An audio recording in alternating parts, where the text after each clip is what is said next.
الدنيا على الآخرة ويصدون عن سبيل الله ويبغونها عوجا أولئك في ضلال بعيد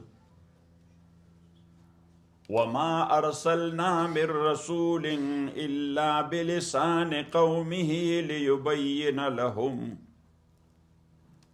فيضل الله من يشاء ويهدي من يشاء وهو العزيز الحكيم وَلَقَدْ أَرْسَلْنَا مُوسَى بِآيَاتِنَا أَنْ أَخْرِجْ قَوْمَكَ مِنَ الظُّلُمَاتِ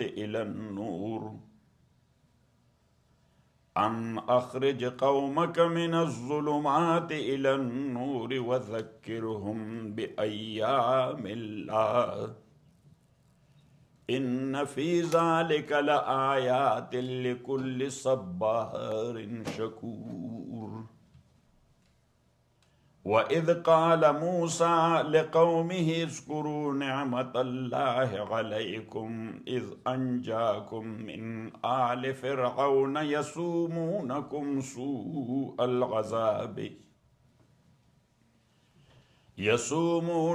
سوء العذاب ويذبحون أبناءكم ويستحيون نساءكم وفي ذلكم بلاء من ربكم عظيم وإذ تأذن ربكم لئن شكرتم لأزيدنكم ولئن كفرتم إن عذابي لشديد وقال موسى إن تكفروا أنتم ومن في الأرض جميعا فإن الله لغني حميد ألم يأتكم نبأ الذين من قبلكم قوم نوح وعاد وثمود والذين من بعدهم لا يعلمهم إلا الله جاءتهم رسلهم بالبينات فردوا أيديهم في أفواههم وقالوا إنا كفرنا بما أرسلتم به وإنا لفي شك مما تدعوننا إليه مريب صدق الله وصدق رسوله النبي الأمي الكريم.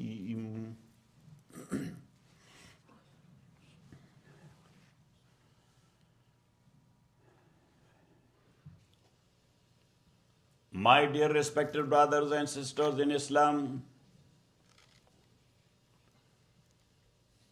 the previous surah, Surah Ar-Ra'd,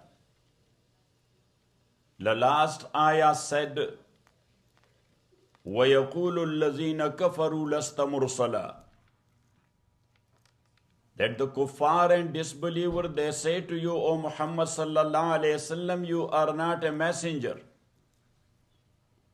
So Allah subhanahu wa ta'ala said, you don't need their testimony.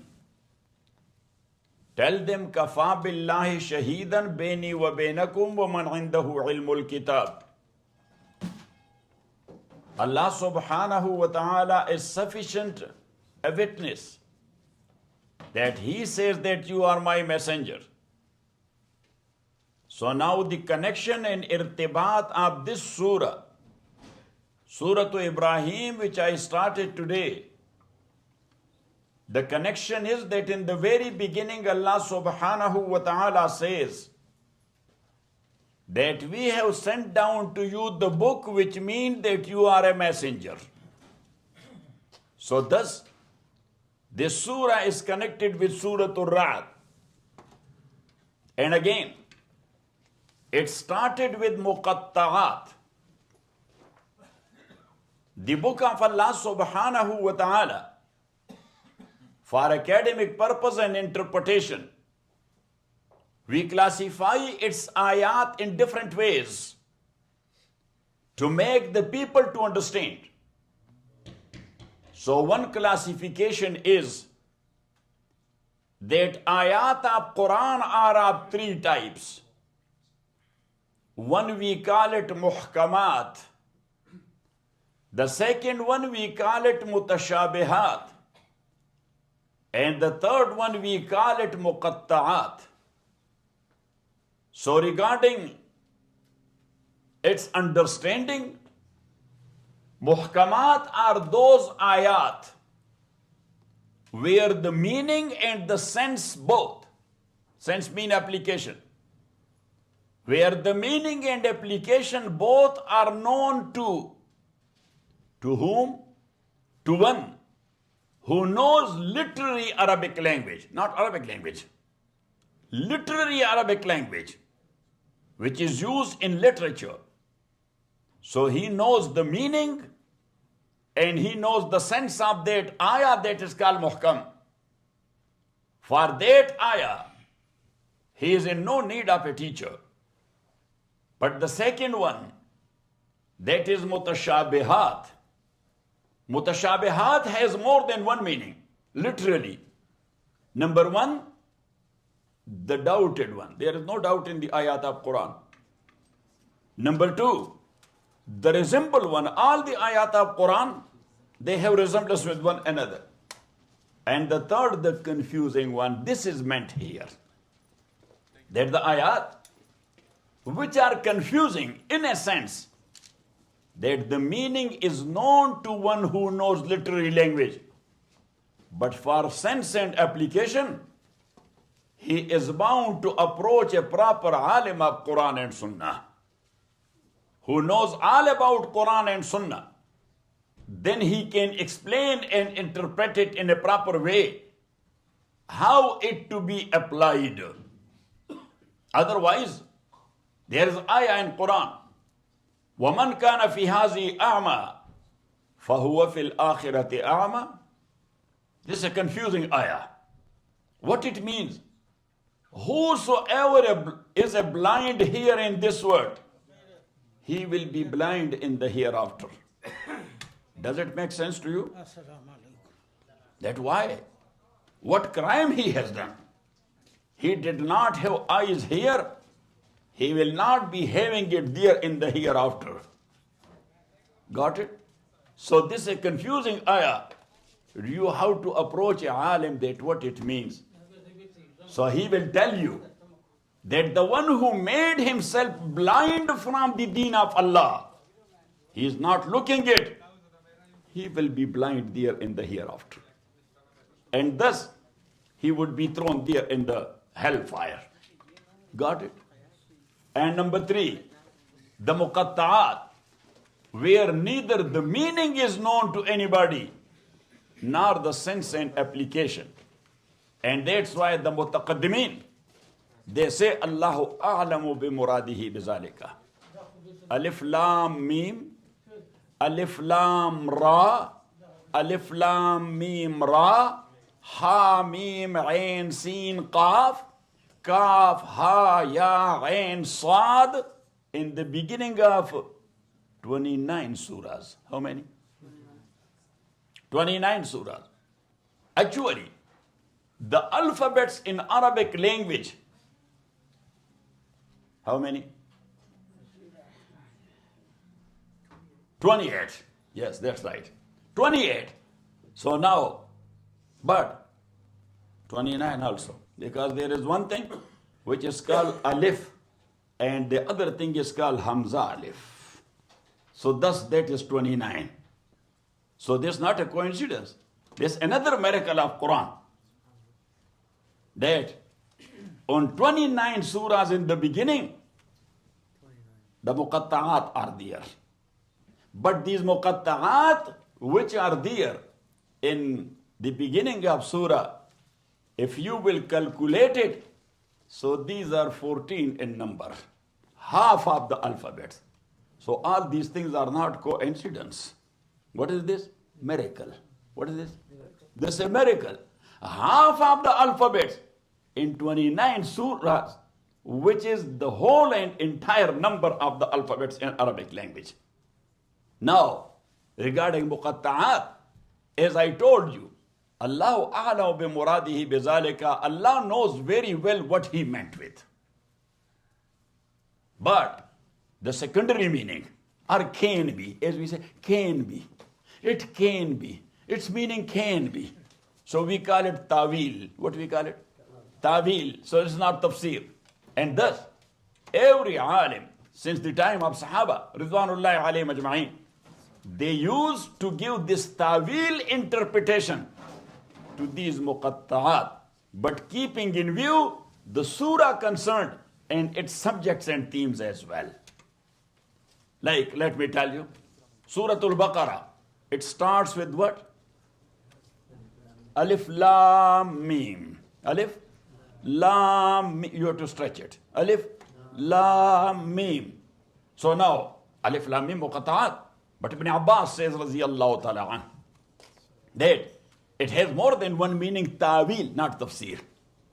That Allahu lutfuhu wa mannuhu. Alif, Allah. Lam, lutfuhu. Mim, mannuhu. That Allah, His favor and grace is zalik al-kitab. He explained it like this. Allah, His favor and grace to entire humanity is this book which He has sent. Another ta'wil, which is given by Ibn Abbas radiyallahu ta'ala an, he said that alif, abbreviation of Allah, and lam, abbreviation of latif, and mim, abbreviation of mannan. So he says, Allahul latifun mannanun. Allah is the one who is giving His grace and mercy to people. Yes, that's a complete sense which this has given. Yes, ta'wil. Also, he said that Allah is the alif is the abbreviation of Allah. Lam is the abbreviation from Jibreel, because the last letter of Jibreel is Lam, and Mim is abbreviation of Muhammad. So Allah, Jibreel, Muhammad. This is the narration chain of this Quran. As in Hadith, we say حدثنا فلان قال حدثنا فلان عن نافع عن ابن عمر عن رسول الله صلى الله عليه وسلم. That the compiler, like Imam Malik, he says حدثني نافع. This hadith has been related to me by my Shaykh Imam Nafi, and to him by his Shaykh Abdullah ibn Umar. And Abdullah ibn Umar said that Rasulullah sallallahu alaihi wasallam said so and so. Got it? Got it or not? Yes. Imam Bukhari, rahmatullahi alayh, his narration chain, sometime for one hadith, there are 7 links between him and Rasulullah sallallahu alaihi wasallam. Means 7 teachers. The last one is the Sahabi who is narrating from Rasulullah sallallahu alaihi wasallam. Sometime that is 6, sometime that is 5, sometime that is 4, and there are 24 hadiths. We call it Sulasiyat of Imam Bukhari, where the links between Bukhari and Rasulullah sallallahu alaihi wasallam are 3 only. That's why it's called Sulasiyat. It's called what? Sulasiyat. So anyhow, and to tell you another, look at me, to tell you another latifa. Latifa means a very beautiful point. And that is that out of these 24 Sulasiyat, Imam Bukhari has taken directly from the student of Abu Hanifa or the student of the student of Abu Hanifa. Like Zahak ibn Mikhlad Abu Asim al-Nabil, he is the direct student of Imam Abu Hanifa, rahmatullah. 17 out of these 24, he has learned from Zahak ibn Mikhlad Abu Asim al-Nabil. So anyhow, my dear respected brothers and sisters in Islam, now, Alif Lam Mim. So this is narration chain. How we got this Quran? So Allah has given it to whom? To Muhammad. Through whom? Through Jibreel. This is narration chain. So here we narrate it. Yes, we have taken it from our own teachers. Like the sanad which I give to ulama regarding tafsir. Between me and Rasulullah sallallahu alayhi wasallam, in one narration chain, there are 32 links. In another narration chain, 33 links. In another narration chain, 34 links. And thus, through these mashayikh and ulama, we go to Rasulullah sallallahu alaihi wasallam, that Rasulullah sallallahu alaihi wasallam took it from Allah subhanahu wa ta'ala. This is called sanad or narration chain. And Imam Muslim rahmatullahi alayh, in the beginning of his Sahih, he has given us a muqaddimah. And that muqaddimah or preface is very lengthy and full of knowledge. So there he is talking about the importance of sanad and narration chain in deen and sharia. Amir al-Mumineen fil Hadith, Abdullah ibn Mubarak rahmatullahi alayh, who is called Amir al-Mumineen fil Hadith? Amir al-Mumineen, as you know, Amir al-Mumineen is a term which is used for a ruler, for an authority. So he is considered authority in ilm al-Hadith. Abdullah ibn Mubarak rahmatullahi alayh. And once again, a very beautiful point. He was the student of Abu Hanifa rahmatullahi alayh. But when Abu Hanifa passed away, so he joined Imam Malik then. So he is the student of two great Imam, Abdullah ibn Mubarak rahmatullahi alayh. So Abdullah ibn Mubarak, he says, لولا الإسناد لقال من قال ما قال. If isnad and narration chain was not the base, so then everybody was supposed to say whatever he wants, and he will say Rasulullah sallallahu alaihi wasallam said it. And people did it. We call it fabricated. You got it what? Mawdu'at and fabricated, and ulama like Imam Zahabi or Mullah Ali al-Qari, they have written books specifically in mawdu'at, that what are fabricated hadiths are lies which people put on Rasulullah sallallahu alaihi wasallam for their own agenda. Because human, since day one, everybody has his own agenda or not? Say, yes, this the guy in Seerah who ran away. The coward guy, yes, a zalim. He was a great zalim, la'anahullah. His father was a great zalim, la'anahullah. So anyhow, that guy, he had his own agenda. And based on his own agenda, he gave all the points to that here is weapon, there are ships, and there are aeroplanes, and just hit it. And they hit it or not? Say, these are shayateen. Say, la'anahumullah. Say, now, we are too emotional. We say, oh, so now Imam Mahdi came. Oh, brother, hold on. Yes, later on you will disclose that what the story behind. But we the Muslims, we are becoming emotional very soon. So anyhow, my dear respected brothers and sisters in Islam, Alif, Lam, Mim. So Allah has given it. And furthermore, inshallah, وصلى الله تعالى على خير خلقه محمد وآله وأصحابه أجمعين برحمته يا أرحم الراحمين.